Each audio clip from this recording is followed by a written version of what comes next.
Welcome to the latest episode of GrowthChat. In fact, the first one in 2023. And we are super happy to have Daron Acemoglu from MIT with us. He is institute professor at MIT and professor of economics.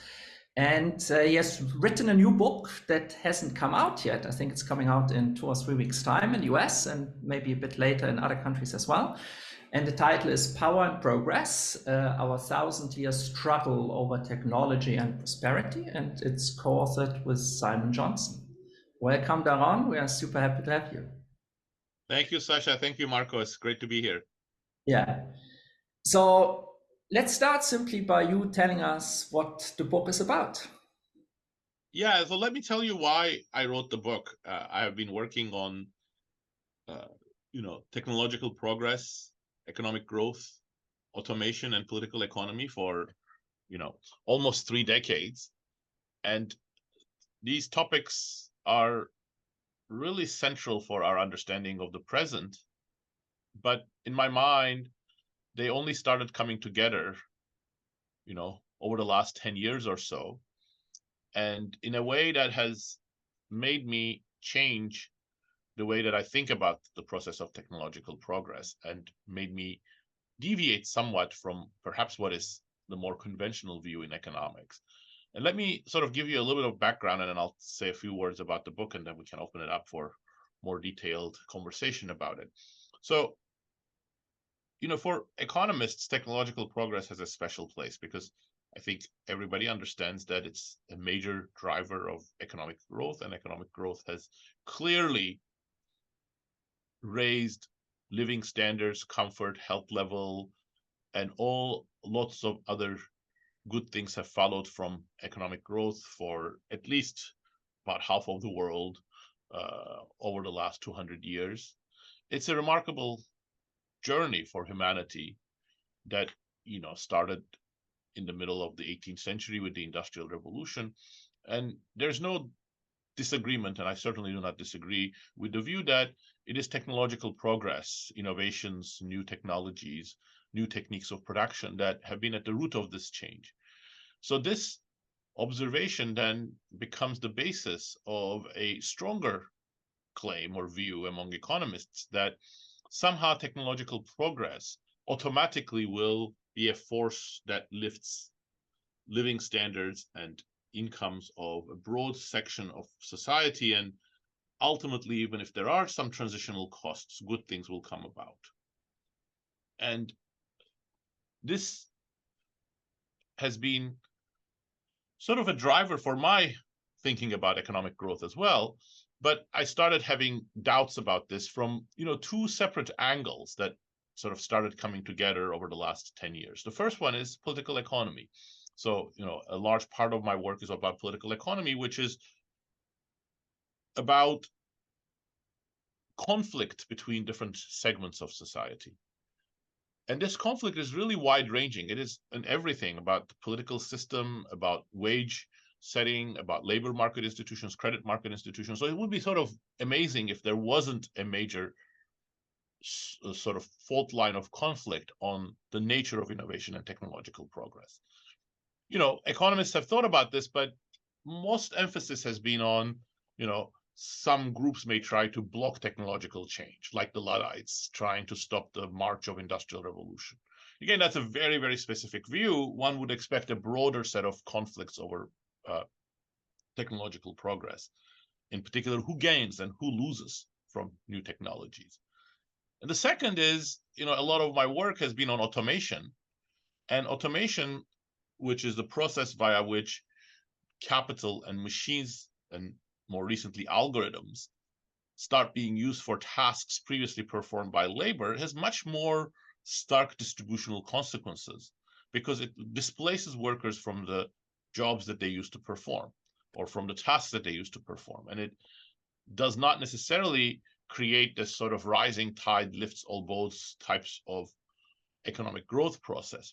And a lot of my recent work documents, for example, how automation has increased inequality, has created job loss and reduced wages and created hardship for many groups of workers.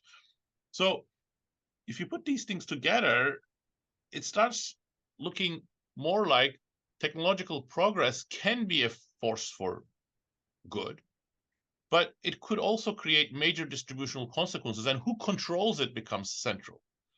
And once you start looking at the world through these lenses, the picture becomes a more nuanced and interesting one in some sense. Sure, we are the beneficiaries of a long process of technological progress, but if you look at the first 80 or even 90 years of that industrial revolution, that was at the foundational that was a foundational moment for the technological progress to start in the context of the Western Europe. Well, during those 80, 90 years, capital owners, industrialists benefited, some merchants benefited, but workers didn't. Real incomes of British workers is more or less constant from around 1750 to about 1840 or so. And in fact, their real wages probably fell because working hours extended and working conditions significantly worsened in new factories that were much harsher workplaces than the sort of the more informal production structure that that workers were engaged in, for example, in the putting out system or at home production and so on. So the first phase of growth was actually very unequalizing and did not generate any sort of benefits for workers on the whole. Now, one reaction to this would be, that's true, but ultimately workers benefited. But I would say there are two caveats to that statement. First of all, 90 years is very long. If I told you that for 90 years we're all going to be exploited, impoverished, made much more dependent and much less comfortable by large language models, but ultimately in 200 years' time, people will benefit from large language models, I think people would look at AI in very different light than they do today. Second, there's really nothing automatic about that process. So the way that you think about this is really based on an unstated sort of assumption, which is somehow almost inevitably there is a transition and then good things will happen. But if you look at the British context, there was nothing automatic about it. Instead, two critical things happened. First, the balance of power in society changed. You know, Britain was a very aristocratic, top-down, elitist place where workers had absolutely no rights. Trade union activity was banned and punishable by jail time. Workers as young as 5 years old, children as young as 5-year-olds were put to work in coal mines and factories. So it was a really dystopian place. So the political system changed. Britain started becoming democratic. There was a meritocratic bureaucracy started emerging and started interfering in such things as, you know, labor law, health and sanitation, and also workers' bargaining power increased greatly. So trade unions became legal. Workers started demanding higher wages and rights. And critically, and this is a very important part of it as well, again, as not as an automatic process, but as a process that, you know, took place via a variety of steps, the direction of technological change started being altered. So early technologies were very much automation type. They displaced textile workers, for example, weavers and spinners. That's why the Luddites were rebelling against.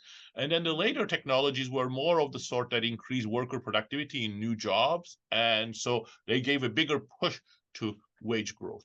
So it is this combination of processes that really took us to that better phase of the Industrial Revolution where growth accelerated and wages started increasing. And this is not just a historical study. It's not a historical event. If you look at what happened in the recent past, you see traces of the Industrial Revolution. In the United States, for example, real wages of low education workers have been falling for about 40 years. In much of the rest of the industrial world, you don't see the same falls because norms and institutions are different, minimum wages are present, but low education workers' real incomes have stagnated. So the same issues are together with us.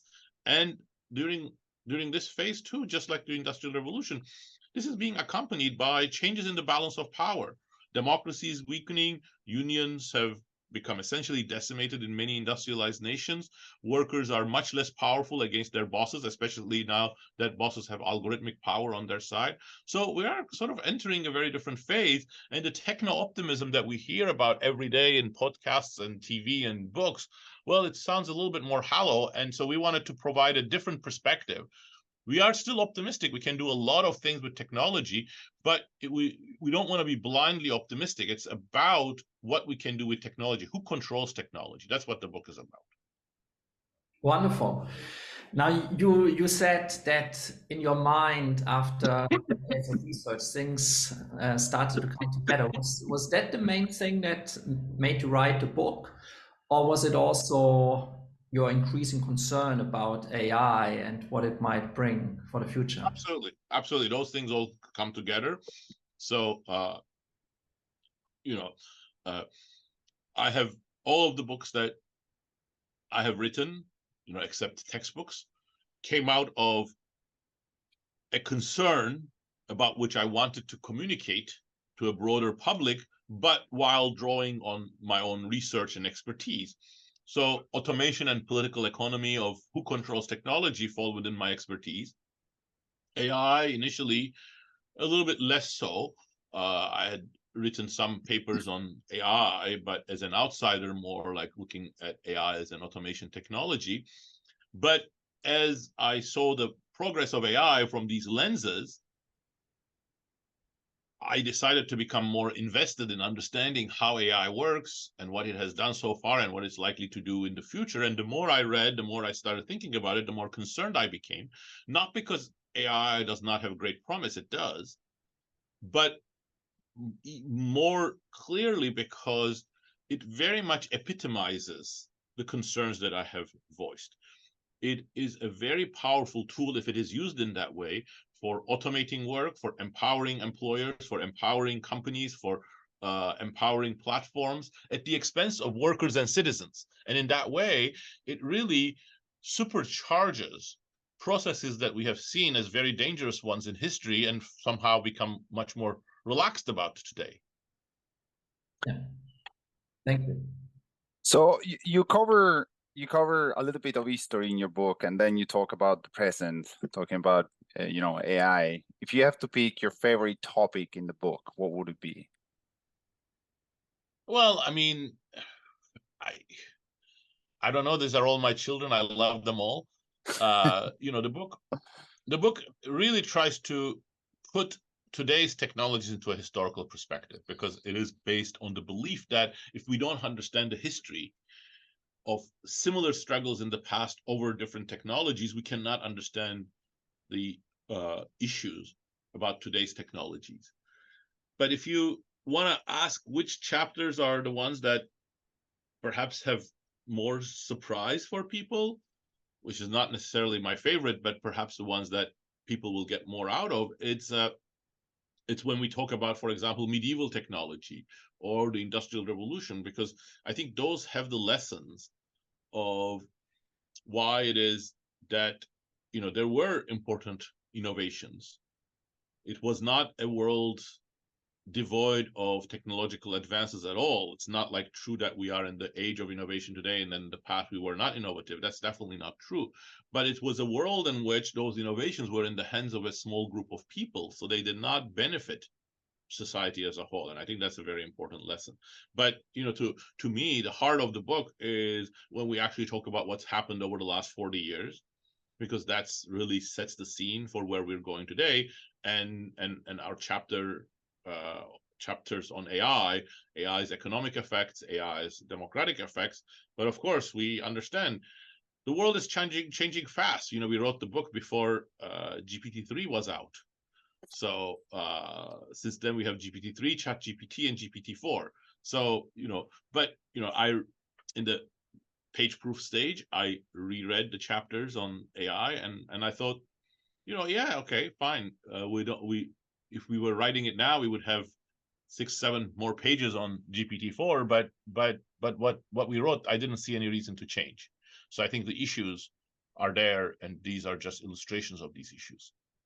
Would that apply for both economists and not economists. So no, economists find this part very interesting. But if you will have to suggest a topic for non-economists, or the general audience would find more interesting, what would it be?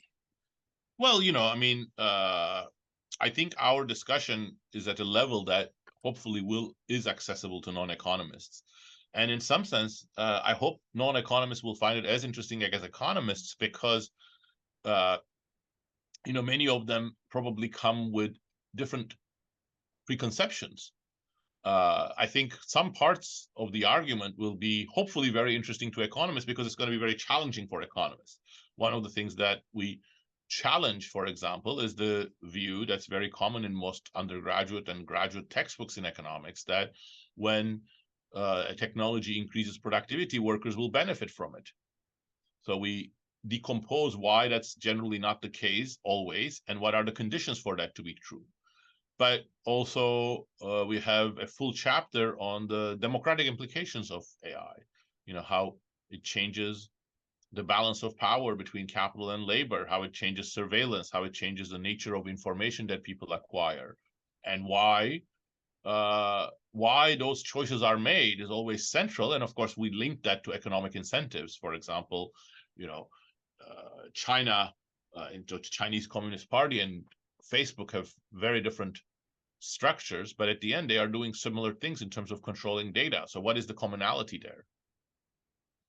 You mentioned productivity. So I still remember part of your book, you mentioned Apple is coming out with a new iPhone every year. So despite all these new technologies, ChatGPT, all the technologies that happened in the past, we are witnessing a decrease in the rate of productivity. So, you touched a little bit there. What do you think is the cause of that, despite all the new technologies, a slower growth in productivity? Yeah, that's a puzzle. I think it's not something that economists agree on at the moment, but it is a remarkable fact. Since the early 1980s or late 1970s, the age of digital technology, so to speak, the productivity performance of Western nations has consistently disappointed experts. We always expect faster productivity growth together with technological change just around the corner, and it sort of keeps on not transpiring. There are periods such as the late 1990s where there was a pickup in productivity, but then 2000s, again, productivity growth slowed down quite strikingly. We suggest a new interpretation of this in the book, which is that we are not getting the best out of these technologies because we are not using them to complement humans. We are not using them to increase the productivity of workers. So think of it like this. If you use new digital technologies in order to make your workers 2 or 3% more productive, that's a huge gain. But instead, imagine that what you do is that you put a lot of money in creating self-checkout kiosks. After a while, these will be quite good, and it will enable you to displace a bunch of workers. You don't need them anymore as cashiers. But even when you do that, you've just increased productivity in a few tasks that the economy is performing, not like the whole economy increasing by 2%, 3%. So the benefits that you're going to get from that are going to be not so amazing. And if you actually look at the nature of these tasks, they are very complex tasks that involve a lot of human interaction. So even when machines can perform that, you're not really getting that sort of complete revolutionary productivity gains. So at the end, it sort of tends to disappoint. It becomes even worse when you look at some of the new applications that what we're using for AI for. Now all retail shops are using AI for doing in real-time scheduling. So they decide when is it exactly that we need more workers, who should open the shop, who should close the shop. It's actually not such a productivity enhancing thing. It's very good for firms. They like that control over their employees. Employees hate it. You get called in the evening saying, tomorrow morning you have to open the shop at 6 a.m. That's because that's what our algorithm tells us should be done. But again, that's like billions of dollars spent on this. What's the tangible productivity gains from that? Not that much. So if you look at it from that perspective, you see that we're sort of suffering from a double whammy. By using the technologies more and more for automation and control over workers, we're making workers worse off. And we're not getting amazing productivity benefits either. So there's a different path, and that's what we try to articulate. We've already touched on ChatGPT a few times, and obviously, even in our own sector, universities, suddenly we always felt safe, and suddenly there may be automatic tutoring and people summarizing papers and writing textbooks just based on algorithms. So you touched on the idea that there is that risk of monopolization, or that there is an oligopoly of tech firms that rule the world. So let's think about two scenarios. If we don't regulate these industries quickly enough, what could happen? What would be the worst case outcome for the world or for workers? And then if we do regulate it, and what might regulation look like? What would be the best possible scenario going forward? Well, I think the worst case scenario is so multifaceted. I think we could have a full hour on that, but let me just mention, 4 elements of a really bad case scenario in my mind. First of all, with new advances in chip design and algorithms that enable the progress in AI to continue, one big danger is that this will be housed and led by a handful of already large companies. So the economy is going to become much, much more monopolistic, oligopolistic. For example, in the case of large language models, the secret sauce is the base model.